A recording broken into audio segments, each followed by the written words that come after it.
So hello guys, मैं रवि वर्मा और आप देख रहे हैं ओनली हेल्दी एडवाइस। तो आज मनुष्यों के पास लाखों की संख्या में दवाइयां हैं और उन सभी दवाओं से सभी तरह की बीमारियों को ठीक किया जा सकता है या तो फिर उन सभी बीमारियों को रोकने में सक्षम है। इन सभी दवाओं को अलग अलग ग्रुपों में बांट दिया गया है, यानी अगर लाखों तरह की दवाइयां हमारे पास मौजूद है तो हज़ारों तरह के ग्रुप भी मौजूद हैं, जिससे ये जानकारी हो पाए कि कौन सी दवाइयाँ किन बीमारियों में चलाई जा सकती है। काफ़ी इम्पॉर्टेंट होता है ग्रुप के बारे में जानकारी होना, क्योंकि अगर आपको ग्रुप के बारे में जानकारी नहीं है तो आपको ये जानकारी होना काफ़ी मुश्किल हो जाता है कि कौन सी दवाइयाँ किन बीमारियों में चलाई जा सकती है।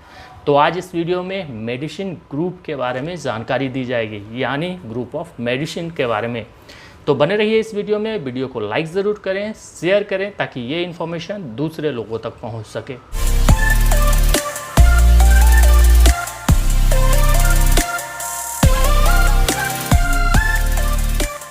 लाखों की संख्या में मेडिसिन्स है और उसे अलग अलग हज़ारों ग्रुपों में बांट दिया गया है, इसलिए उन सभी ग्रुपों का डिस्कशन एक छोटे से वीडियो में कर पाना काफ़ी मुश्किल होगा। लेकिन इस छोटे से वीडियो में उन सभी कॉमन मेडिसिन्स यानी कॉमन ग्रुप के बारे में डिस्कस मैं ज़रूर करूँगा, ताकि आपको ये समझ में आ जाए कि कॉमन इलनेस में कौन सी मेडिसिन चलाई जा सकती है। अगर कोई व्यक्ति बोले कि मुझे फीवर हो चुका है तो 99.9% ये बोलेंगे कि आप पैरासीटामोल का इस्तेमाल करो, लेकिन मैं बोलूँगा कि आप एंटीपायरेटिक का इस्तेमाल करो। जैसे ही मैं एंटीपायरेटिक का नाम लेता हूँ, उसमें से 60% ऐसे लोग होंगे जो ये नहीं समझ पाते होंगे कि एंटीपायरेटिक क्या है। एंटीपायरेटिक में उन सभी दवाओं को रखा गया है जो आपके फीवर को कम करता है, यानी ये पहला ग्रुप है एंटीपायरेटिक जो आपके फीवर को कम करता है। इसमें एसिटामिनोफेन, पैरासीटामोल, मतलब जितनी भी फीवर रिड्यूसर दवाइयाँ हैं वो सभी इंक्लूड्स होती हैं एंटीपायरेटिक में। इसमें से जो दूसरा है वो है एनाल्जेसिक। अगर आपको बॉडी पेन की समस्या है, हेडेक है, कान दर्द है, दांतों में दर्द है, अगर पेट दर्द को छोड़ दें तो अगर आपके शरीर में कहीं पे भी पेन है तो उस जगह पे एनाल्जेसिक का इस्तेमाल किया जाता है। एनाल्जेसिक को पेन किलर भी कहा जाता है और इसे एनसेड्स भी कहा जाता है, यानी non steroidal anti inflammatory drug. इस एनाल्जेसिक में उन सभी दवाओं को इंक्लूड किया गया है जो आपके दर्द को ख़त्म कर सकता है, जैसे एसिक्लोफेनेक, आइब्रोफेन, नेप्रोक्सन, डाइक्लोफेनेक, पेरोक्सिकैम। इन सभी दवाओं को एनाल्जेसिक में इंक्लूड किया गया है। और भी कई सारी दवाइयां हैं जो एनाल्जेसिक में इंक्लूड्स होती हैं, यानी अगर आपको बॉडी पेन की समस्या है या तो फिर हेडेक है, कान दर्द है, दांतों में दर्द है, तो मैं आपसे कहूँगा कि आप कोई भी एनाल्जेसिक का इस्तेमाल कर लें। नेक्स्ट ग्रुप है एंटी मलेरियल ड्रग ग्रुप। इसके नाम लेने के साथ ही काफ़ी सारे लोग ये समझ चुके होंगे कि इस ग्रुप की मेडिसिन किन बीमारियों को ख़त्म कर सकती है। काफ़ी सारे ऐसे ग्रुप्स हैं जिसके नाम लेने के साथ ही लोगों को समझ में आ जाता है कि इस ग्रुप की मेडिसिन किन बीमारियों को ख़त्म कर सकता है।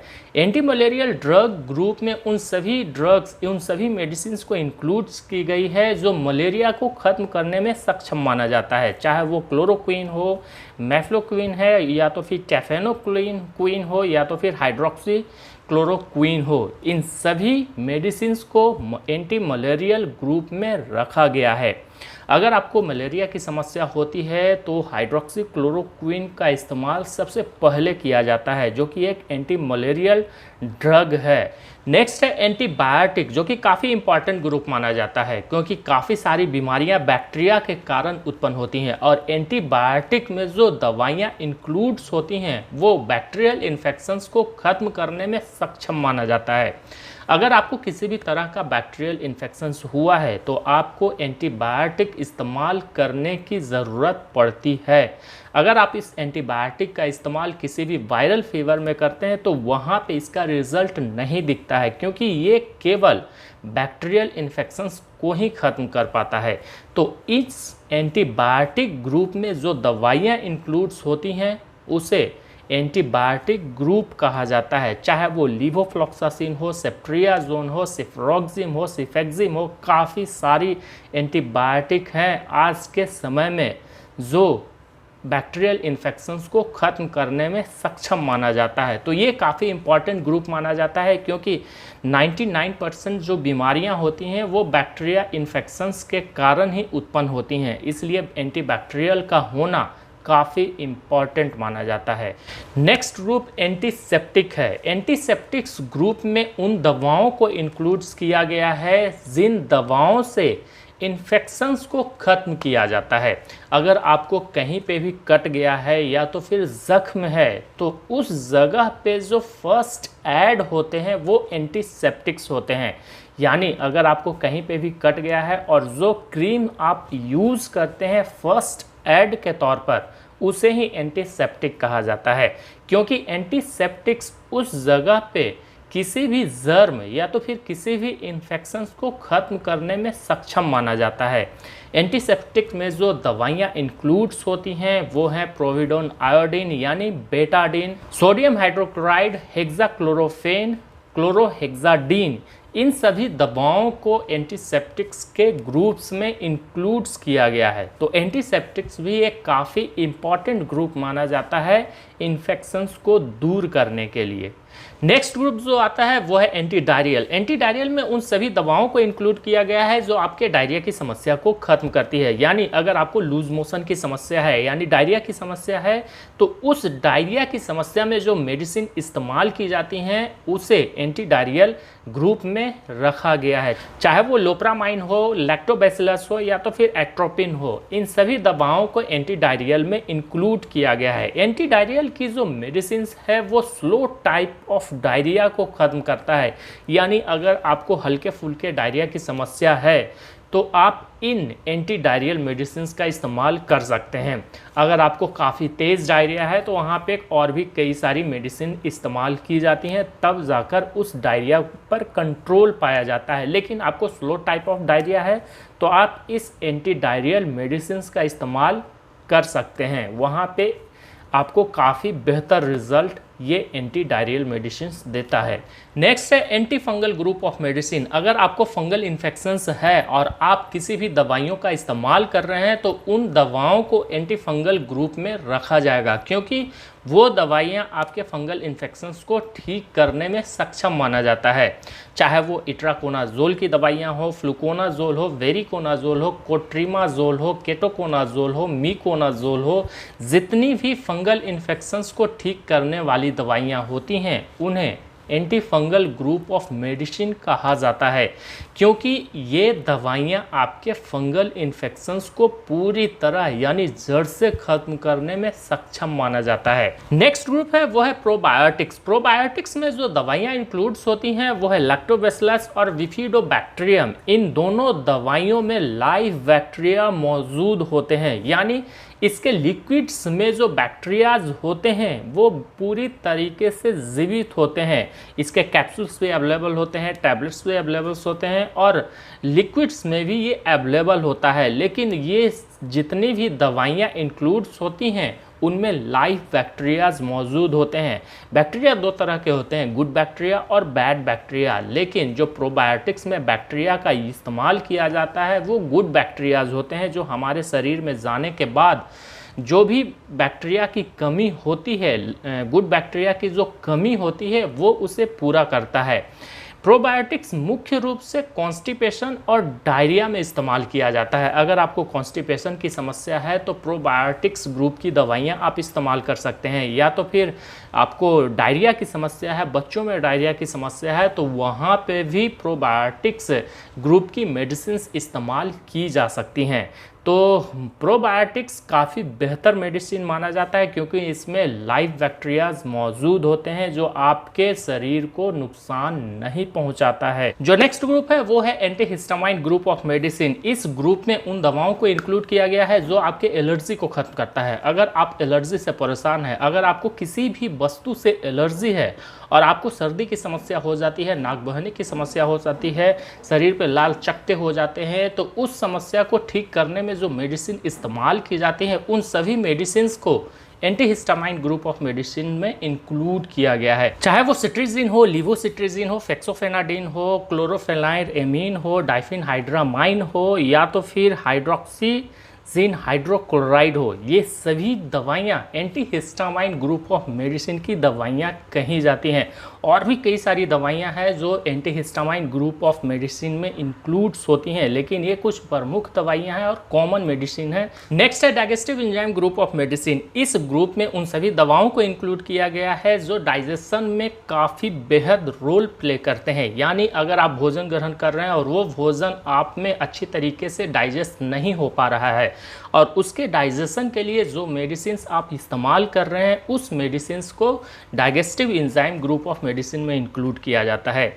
मोस्टली डाइजेशन में जो काम करता है वो मोस्टली एक प्रोटीन्स होते हैं जो आपके भोजन को कंपाउंड में ब्रेक डाउन करते हैं। यानी अगर आप कोई भी डाइजेस्टिव एंजाइम इस्तेमाल करते हैं तो वो आपके भोजन को ग्लूकोज, सुक्रोज, फ्रुक्टोज में ब्रेक डाउन करता है और उसे अच्छी तरीके से डाइजेस्ट होने में मदद करता है। तो अगर आपको डाइजेशन की समस्या है और आप कोई किसी भी तरीके का एंजाइम ग्रहण कर रहे हैं तो वो मेडिसिन मुख्य रूप से digestive enzyme group of medicine में इंक्लूड्स किया जाता है। इसमें जितनी भी दवाइयाँ हैं वो मुख्य रूप से प्रोटीन रहती हैं। नेक्स्ट है ग्लूकोकॉर्टिकोस्टेरॉइड ग्रुप ऑफ मेडिसिन। ये मेडिसिन मुख्य रूप से आपके इन्फ्लामेशन और रक्षा प्रणाली यानी रोग प्रतिरोधक क्षमता को कम करने में इस्तेमाल किया जाता है। अगर आपके शरीर में कहीं पे भी इन्फ्लामेशन की समस्या है तो ग्लूकोकॉर्टिकोस्टेरॉइड का इस्तेमाल किया जा सकता है। और अगर आपको ऑटो इम्यून डिसऑर्डर है उस जगह पे भी ग्लूकोकॉर्टिकॉइड मेडिसिन का इस्तेमाल काफ़ी बेहतर तरीके से किया जाता है। इन मेडिसिन्स में मोस्टली डेक्सामेथासोन काफ़ी बेहतर रोल प्ले करता है। हाइड्रोकॉर्टिसन, बेटामेथासोन, डेफ्लाजाकोट और भी कई सारी दवाइयां हैं जो ग्लूकोकॉर्टिकोस्टेरॉइडल ग्रुप की मेडिसिन मानी जाती हैं, जिनका काम मुख्य रूप से इन्फ्लामेशन और रोग प्रतिरोधक क्षमता को कम करने का होता है। तो अगर आपको किसी भी तरह का ऑटो इम्यून डिसऑर्डर है तो आप ग्लूकोकॉर्टिकोस्टेरॉइडल ग्रुप की मेडिसिन इस्तेमाल कर सकते हैं। जो नेक्स्ट ग्रुप है वो है antacid group of medicine. Antacid group of medicine की जितनी भी दवाइयाँ होती हैं वो मुख्य रूप से आपके स्टोमक में बनने वाले गैस को न्यूट्रलाइज करता है और GERD में बेहद अहम रोल प्ले करता है। यानी गैस्ट्रोएसोफेजियल रिफ्लक्स डिजीज़ में अगर आपको इंडाइजेशन की भी समस्या है तो एंटासिड ग्रुप ऑफ मेडिसिन्स काफ़ी बेहतर रोल प्ले करता है। तो अगर आपको किसी भी तरह का गैस बन रहा है या तो फिर इंडाइजेशन की समस्या है या तो फिर GERD की समस्या है, उन सभी समस्याओं में आप जिस मेडिसिन का इस्तेमाल करते हैं उन सभी मेडिसिन को एंटासिड ग्रुप ऑफ मेडिसिन में इंक्लूड्स की जाती है।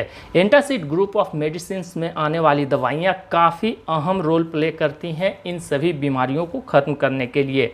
इन सभी दवाइयों में aluminium hydroxide, calcium carbonate, sodium carbonate and simethicone बेहद अहम माना जाता है। इसमें से जो नेक्स्ट ग्रुप है वो है एंटीसाइकोटिक ग्रुप ऑफ ड्रग। ये भी काफ़ी इंपॉर्टेंट ग्रुप माना जाता है क्योंकि इस ग्रुप की सभी मेडिसिन आपके माइंड को ठीक करती है। यानी अगर आप सिजोफ्रेनिया से ग्रसित हैं तो आपको इस ग्रुप की मेडिसिन चलाई जा सकती हैं, या तो फिर आप डिप्रेशन से ग्रसित है, एंग्जायटी से ग्रसित है, या तो फिर बाइपोलर डिसऑर्डर से ग्रसित हैं तो आपको एंटीसाइकेटिक ग्रुप ऑफ ड्रग की दवाइयाँ चलाई जाएंगी। इस ग्रुप में जितनी भी मेडिसिन इंक्लूड होती हैं उनमें से जो मुख्य है वो है रिस्पेरिडोन, ओलनजापिन, क्लोजापाइन एंड एरिपिप्राजोल।